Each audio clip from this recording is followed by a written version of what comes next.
Dear students, today we are going to study two more important compounds of hydrogen. One is heavy water, another one is hydrogen peroxide.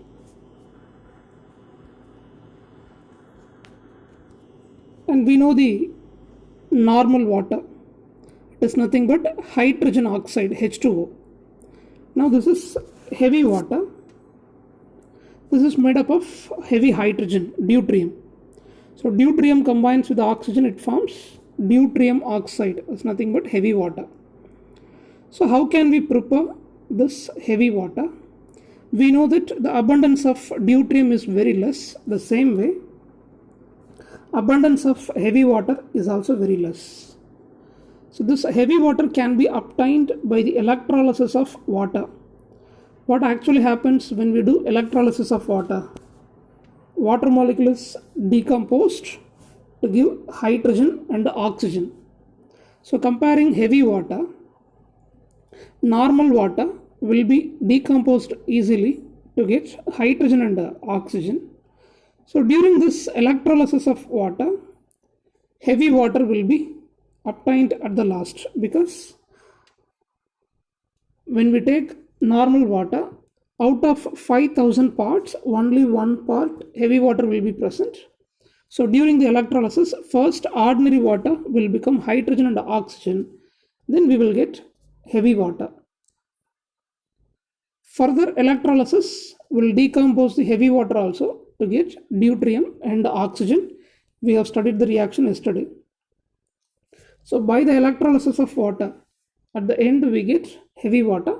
Heavy water will also be further electrolyzed. Then what are the physical properties of heavy water? So it is also a colorless, odorless and tasteless liquid. And physical properties will be different. Physical properties will be different between ordinary water and heavy water. Then chemical properties of heavy water. Now we can study exchange reactions. We know that hydrogen will be replaced by deuterium. So exchange reactions are common. So like deuterium, heavy water is also involving in exchange reactions. So we can take different compounds containing hydrogen, like sodium hydroxide, hydrogen chloride and ammonium chloride. So all the three compounds having hydrogen, when they are treated with heavy water or deuterium oxide, hydrogen will be replaced by the atom deuterium. So this hydrogen is replaced by deuterium. So we will get sodium deuteroxide with the liberation of HOD. So in heavy water, one deuterium is utilized for exchanging this hydrogen. So second one, hydrogen chloride is treated with heavy water. So the hydrogen is replaced by deuterium. So you will get deuterium chloride. Take ammonium chloride, 4 hydrogen atoms present. When ammonium chloride is treated with heavy water, 4 hydrogen atoms will be replaced by 4 deuterium atoms. So exchange reaction will be possible when heavy water is reacting with the compounds containing hydrogen. So what is the application of this exchange reaction? This exchange reaction is useful to predict how much replaceable hydrogen atoms present in a compound, or we can say how much number of ionic hydrogen present. So in lower classes we studied basicity of the acids. An acid can be denoted as monobasic acid, dibasic acid, tribasic acid based on number of replaceable hydrogen atoms. You consider the following reaction. H3PO2, this is hypophosphorus acid. From the formula, we expect that there are 3 replaceable hydrogen atoms. Our assumption is 3 replaceable hydrogen atoms present, or we can say number of ionic hydrogens 3. So it should be a tri-basic acid. But what actually happens when hypophosphorus acid is treated with heavy water, only one hydrogen is replaced by deuterium. So how much hydrogen atoms involved in exchange reaction? Only one hydrogen. So from this exchange reaction, we come to a conclusion that number of ionic hydrogens in hypophosphorus acid or number of replaceable hydrogen atoms in hypophosphorus acid is 1. So this will not be a tribasic acid, this will be monobasic acid. So the application of exchange reaction is to predict how much number of ionic hydrogen presence in the compound. So hypophosphorus acid is monobasic in nature. Then reaction of heavy water with some other compounds. This is aluminum carbide. So when we treat aluminum carbide with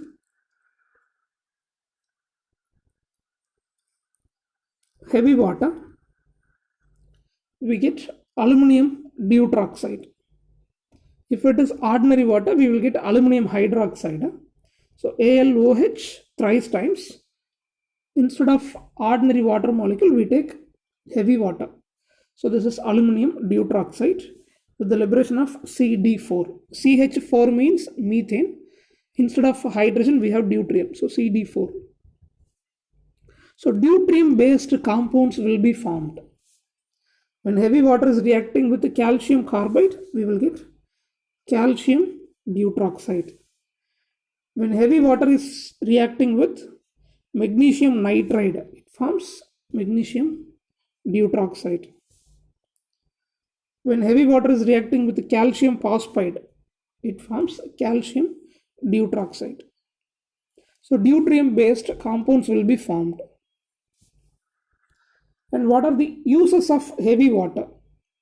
So heavy water is mainly used in the nuclear reactors. So we do controlled nuclear reactions in the power stations. In Tamil Nadu, we have 2 nuclear power stations. One is at Kalpakkam, another one is at Kodangulam. So we produce electricity from the nuclear energy. So in nuclear reactors, we mainly use heavy water. So what is the role of heavy water in the nuclear reactor? It is used as a moderator as well as it is used as a coolant. How the nuclear reaction is taking place in the nuclear reactor? A neutron is attacking the uranium. So the fast moving neutron is attacking the uranium. We get nuclear energy. It will be converted into electrical energy in the nuclear power stations. So the role of heavy water is it is a moderator. It just reduces the speed of neutrons in the nuclear reactors. Next one is more amount of heat energy will be produced. So the reaction is not like an ordinary chemical reaction. So the reaction is totally different. It is a nuclear reaction. Nucleus of an atom is involving in the reaction. So more amount of energy will be produced in the nuclear reactors. So heavy water is absorbing the heat generated in the nuclear reactor. So this nuclear energy is converted into electrical energy. Then third one is tracer.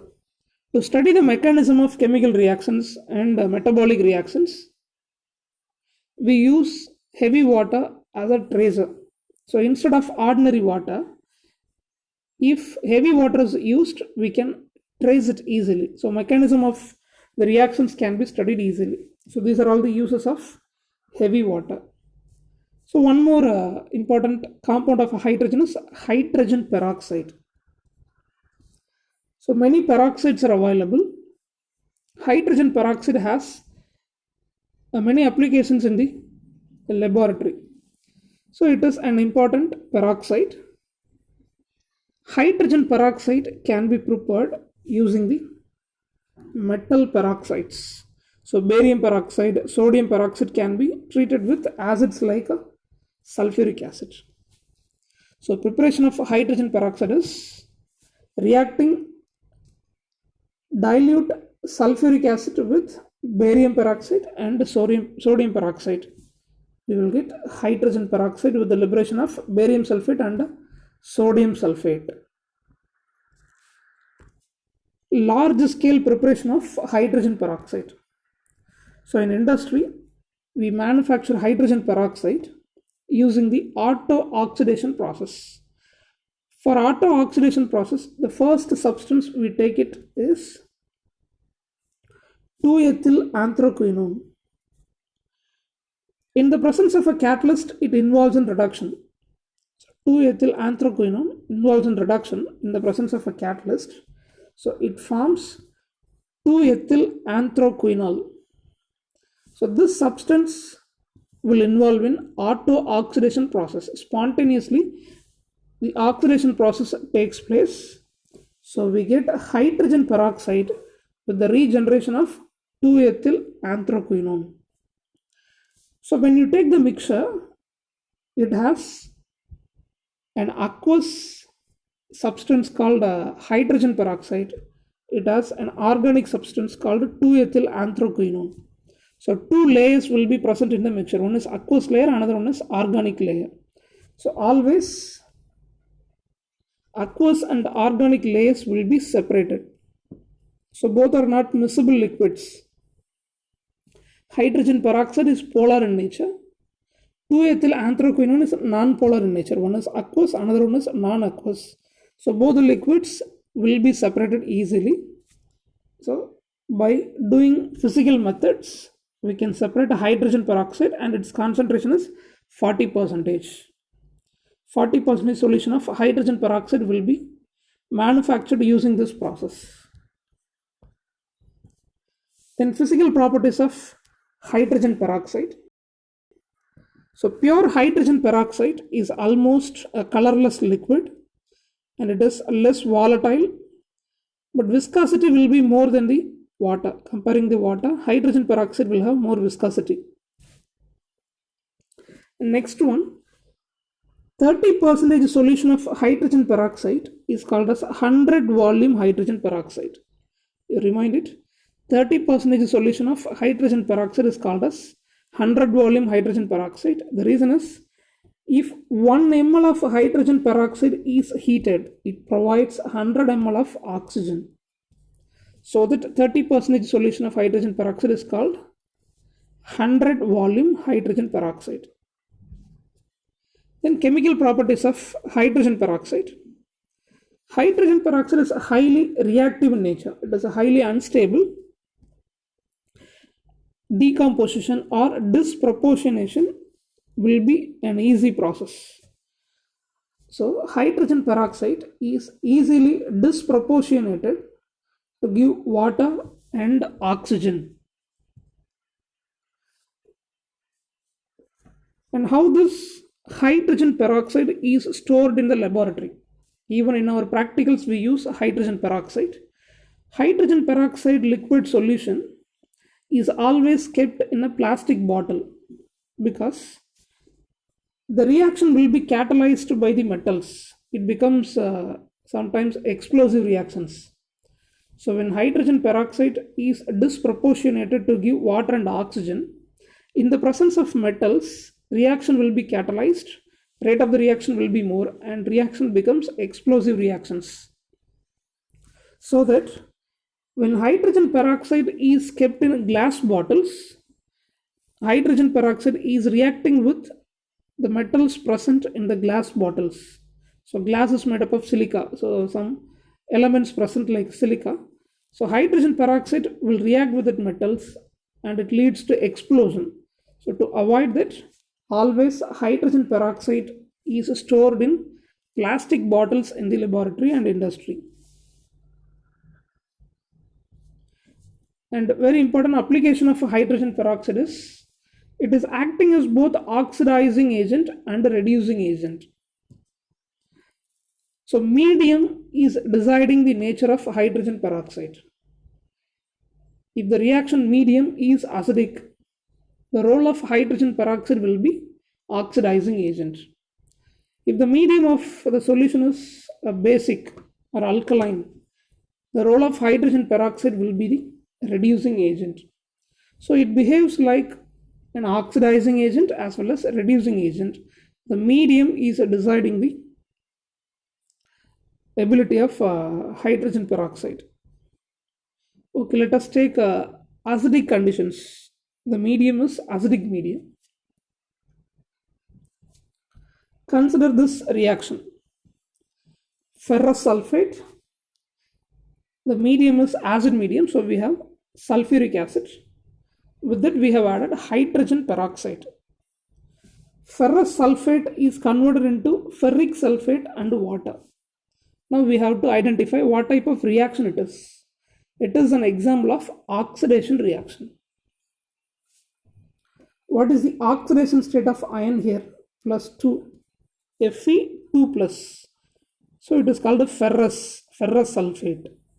What is the oxidation state of iron in the product side? Plus 3. Ferric sulfate, ferric ion. So in this reaction, ferrous sulfate is converted into ferric sulfate. Fe2 plus is converted into Fe3 plus.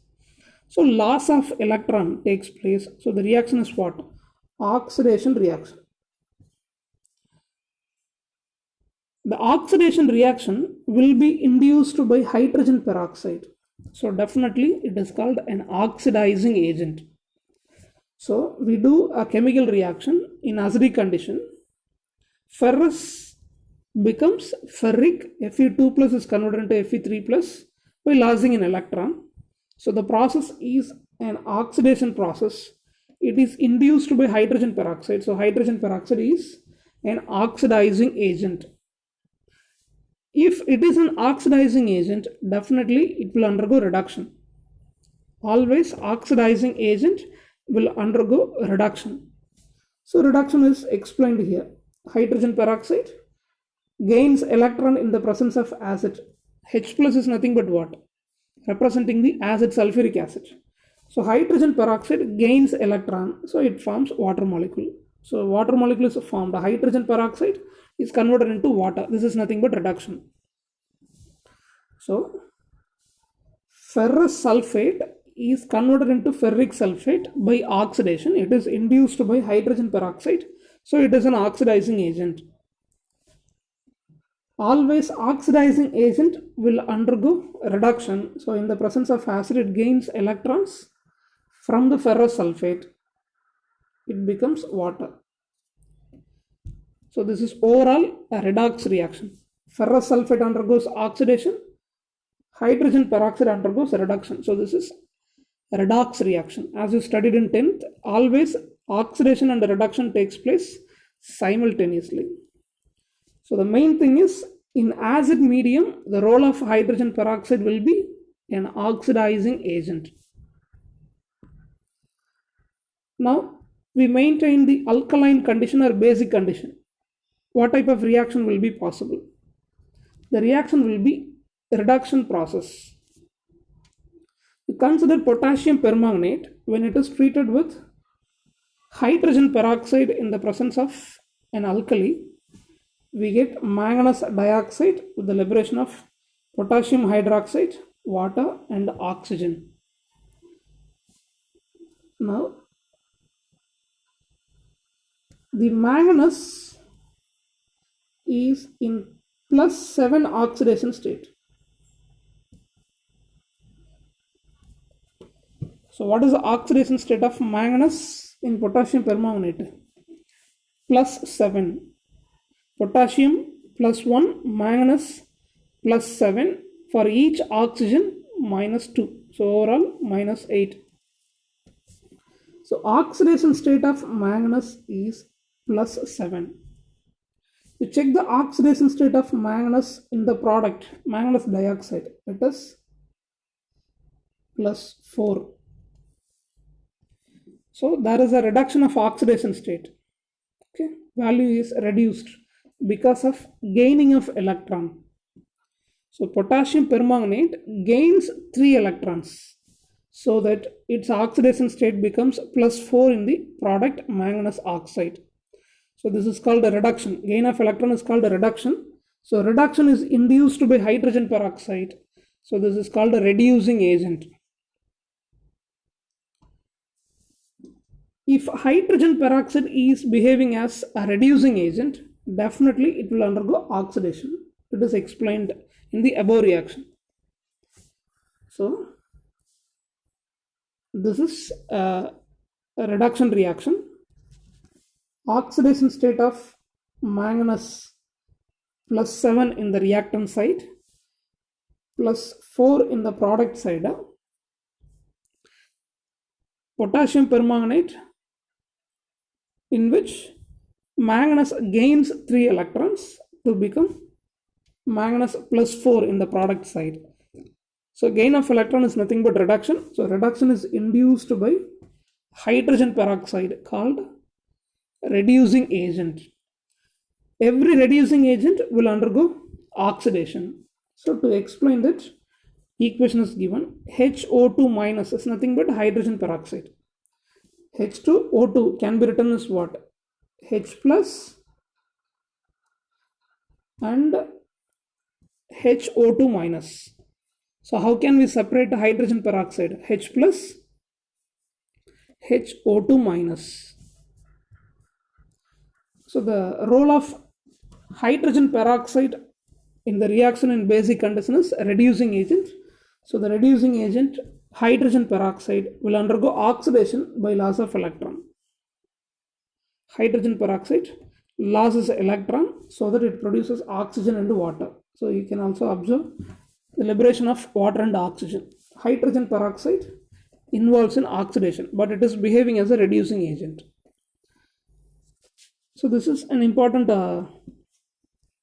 equation. Hydrogen peroxide can act as both oxidizing agent and reducing agent. In acid medium, it is an oxidizing agent. In basic medium, it is a reducing agent. Oxidizing agent will undergo reduction by gaining electron. Reducing agent will involve in oxidation by losing the electron. Then uses of hydrogen peroxides. Hydrogen peroxide is mainly used to oxidize the pollutants present in the water. So in water treatment, we just oxidize the pollutants using hydrogen peroxide, and it is a mild antiseptic, and it is a bleaching agent in textile industry, paper industry, hair care industry. Then one more important use of hydrogen peroxide is it is used to restore the color of old paintings. So when you go to temples or historic places, so you can see many old paintings. The color of the painting will be tarnished. So like a gray or a black color coating can be seen in the old paintings. So this is because of a natural reaction. So in old paintings, there is a formation of lead sulfide coating. So in the atmospheric air, we have the gas called hydrogen sulfide. We know that atmospheric air is a mixture of gases like nitrogen, oxygen, carbon dioxide, and so on. So hydrogen sulfide gas present in the atmospheric air is reacting with pigments of the paint. So in the paintings, the pigment is reacting with the hydrogen sulfide. It produces black colored lead sulfide. So on old paintings, we can see the black colored coating of lead sulfide. So we have to remove it. So once we remove this lead sulfide coating, the white color of old painting can be regenerated. So the color will be restored by hydrogen peroxide. So what actually we do? Hydrogen peroxide solution will be applied over the old paintings. So already lead sulfide black colored coating was there. So on this black colored coating, when we apply hydrogen peroxide solution, a chemical reaction is taking place. A white color lead sulfate will be formed. So automatically the black colored coating changes into white colored. So in this way, we can restore the original color of old paintings. Then the structure of hydrogen peroxide. So this represents oxygen. So H2O2 is a formula for hydrogen peroxide. Two oxygen atoms, two hydrogen atoms present. So think that all the four atoms are not in a plane. So it is not having a planar structure. At the same time, this is non-polar molecule. Okay.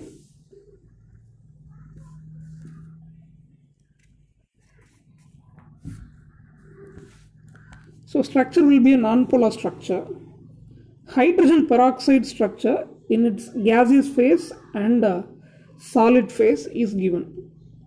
So the previous structure is called a skew conformation. Okay, this is called a skew conformation of hydrogen peroxide. In organic lessons, we will study what is conformation. Okay, staggered conformation, eclipsed conformation, skew conformation. So different terms we will use that we will study in the organic lessons later. So this is the structure of hydrogen peroxide. So structure of a hydrogen peroxide in its solid state and gas state have mentioned here.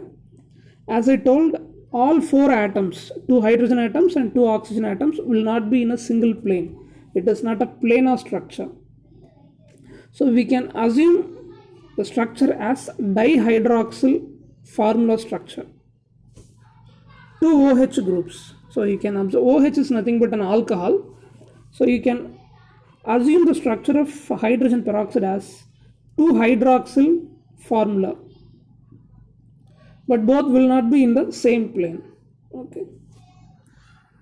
And the easy way of remembering the structure of hydrogen peroxide will be partly opened book. So when you take any book, if it is partially opened, the structure will be compared with the structure of hydrogen peroxide. So you can see the same type of arrangement here also. So its structure will be like partly opened book. Now in the spine, oxygen atom alone can be observed.